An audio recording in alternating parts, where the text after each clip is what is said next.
Yes. Imani kama haina matendo imekufa. Amen. Wewe kumwamini Yesu ni wajibu wako. Ni kweli. Hata usipomwamini bado anadumu kuwa Mungu wa kuaminiwa. Amina.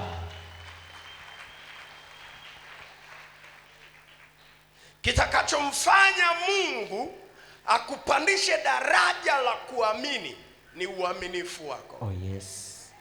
Yes. Na ukiaminika na Mungu, tunza uaminifu wako. Amina. Yes. Kwa sababu wewe kumwamini ni jambo moja. Amen. Lakini yeye kukuamini wewe, amina, ni kuzishika amri zake. Oh yes. Agano lake. Amina. Yes.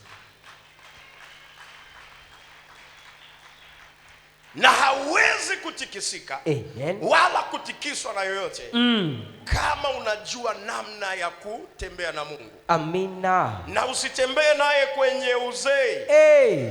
Anzia kwenye ujana wako mpaka uzee. Amen. Si watu wote ambao wana neema ya kutembea na Mungu mpaka mwisho. Amina. Watu wengi wanaharibikia ukubwani. Yesu tusaidie. Akishapata ndoa, hapa tunaona mtu anakuja akiwa si hajaolewa, anajiunga kwenye kwaya, anacheza kwaya hapa na nini. Mara akapata mchumba kwa kucheza step hapa na hivi, ikafungwa ndoa hapa, baada ya muda fulani umuoni.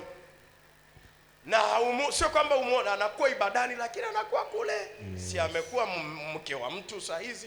Yes. Acheze step na ni mke wa mtu. Yes.